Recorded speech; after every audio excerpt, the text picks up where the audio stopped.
Hello, my name is Diana Dirkby and I live with paranoid schizophrenia.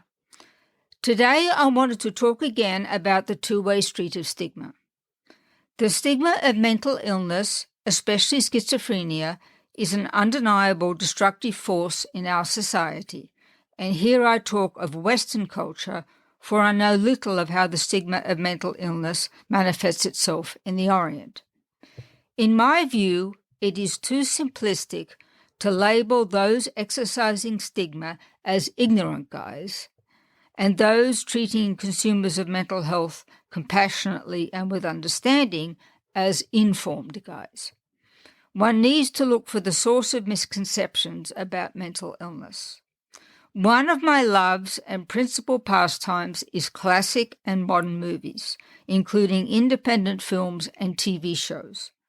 I am hurt again and again by the fact that the writers of such entertainment play fast and loose with words like schizophrenic, psychotic, mentally ill, and manic as a way of padding their plots with people who are supposed to find who we are supposed to find not only scary but responsible for terrible crimes, often involving sadistic murder. Tracking down the bad guy or girl is frequently identified with finding the mentally ill person in the plot. Why do I keep watching such media?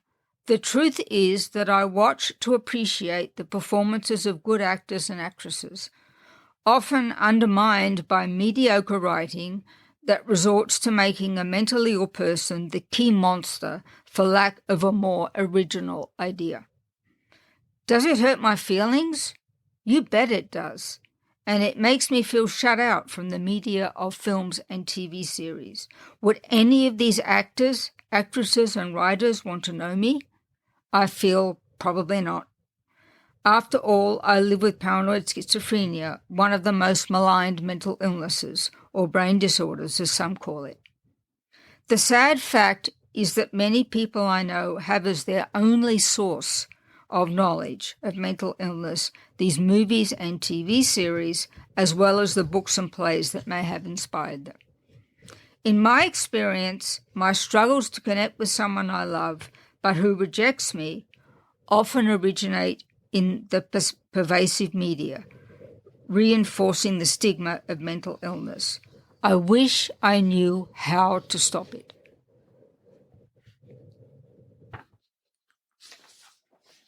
There are exceptions. A Beautiful Mind, a 2001 American biographical drama film about the mathematician John Nash, who lived with paranoid schizophrenia, a Nobel laureate in economics, played by Russell Crowe. The film is directed by Ron Howard and based on a screenplay by Akiva Goldsman, who adapted the 1998 biography by Sylvia Nasar. By the way, my husband and I knew John Nash well. My husband lived many years in Princeton and frequently talked with John Nash, while my husband was a professor at Stevens Institute of Technology in Hoboken. I visited Princeton several times and got on well with John Nash, who often asked to sit next to me at lunch for reasons I never understood. Akiva Goldsman figured again as the writer of The Crowded Room, an American psychological thriller miniseries inspired by the 1981 nonfiction novel The Minds of Billy Milligan by Daniel Keyes. Tom Holland, Amanda Seyfried, and Emmy Rossum lead a supporting cast that includes Sasha Lane, Will Chase, Lior Raz, Lila Robbins, Henry Elkenberry, and Jason Isaacs. It's about dissociative identity disorder, DID, which is often confused with schizophrenia but has nothing to do with it. The series does much to combat the stigma of DID, again, dissociative identity disorder. I recommend the 1957 movie, The Three Faces of Eve, which stars Joanna Woodward, and is about a woman with DID. It is based on a book about a case of DID by psychiatrists C.H. Thigpen and H.M. Cleckley. Social media has enabled many mental health advocacy groups and activists wanting to eliminate the stigma of mental illness to have a voice that is widely heard. I have mentioned some examples in previous podcasts. Let me remind you of two of them. The Schizophrenia and Psychosis Action Alliance, whose Instagram handle is SCZ Action, and the activist for schizophrenia, Michelle Hammer, whose Instagram handle is schizophrenic.nyc. Some excellent nonfiction books are written by experts, such as E. Fuller Torrey's book, Surviving Schizophrenia, A Family Manual. In my fiction novel, The Overlife, A Tale of Schizophrenia by Diana Dirkby, I aim to describe what it can be like to live with schizophrenia, dispelling some of the myths along the way. The character who narrates the book, Sarah, manifests some alarming symptoms, but no one is ever in danger from her, nor from her mother, Jodie, who lives with schizophrenia. In my forthcoming novel, Three Kidnapped, Three Siblings, Three Furies by Diana Dirkby, one of the key characters is a woman living with schizophrenia. In this case, her schizophrenia symptoms are under control, and it is other sides of her persona that are important, stressing that a mental health consumer is much more than their diagnosis. How can we start a journey towards mutual understanding between someone living with schizophrenia and someone afraid of that diagnosis? Suppose they are receptive to being educated about schizophrenia. In that case, you can direct them to the rich social media activity of those advocating for mental illness, educational books about schizophrenia, non-fiction or fiction, and some of the movies and TV shows I mentioned that portray mental illness more accurately than most. That way they will see that many people are undergoing the dialogue you wish to have with them. Someone so receptive will likely genuinely want to know you or who is in love with you. Despite the misconceptions surrounding schizophrenia, from what I have been saying, you can appreciate that there is nonetheless a lot of good educational media available about severe mental illness. The problem is that someone wanting to profit from those sources of education needs a strong motivation to learn about mental illness or brain disorders. Many people prefer to call schizophrenia a brain disorder.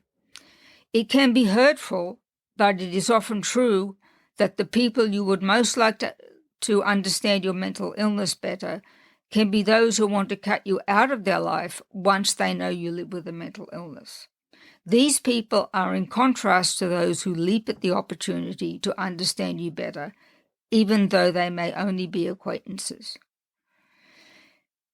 In writing in the fiction genre about mental illness, I aim to provide an informative work that has the comfort that it is fictional, so people in your life don't feel judged by what you write. We need more comfort zones for people to learn about mental illness.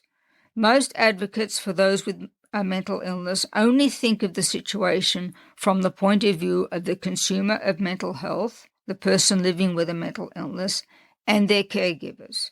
However, the other people in your life also have their needs and limitations.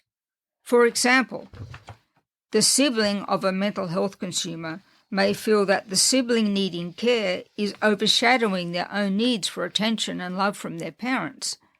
The family needs to provide an opportunity for all its members to express how they feel, while insisting they make an effort to learn about mental illness. However, this learning process shouldn't be unpleasant and should advance at a pace comfortable for the student.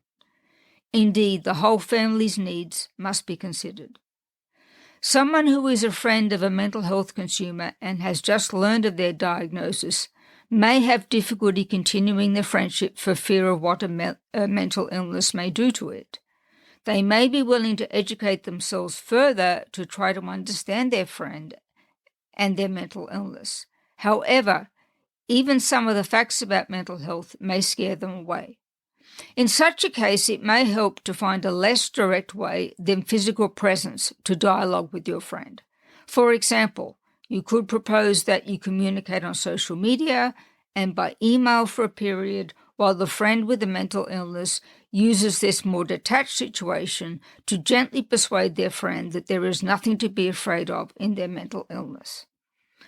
As I have expressed before, the fight against the stigma of mental illness is much deeper than just the reiteration of actual facts that you hope people take into account. Those people whose audience is varied have their own problems and limitations and need any dialogue about mental illness to take that into account. One of my fiction writing goals is to explore ways, some of which are pretty subtle, to bring mental health consumers and those they care about closer to a better mutual understanding. Thank you for listening.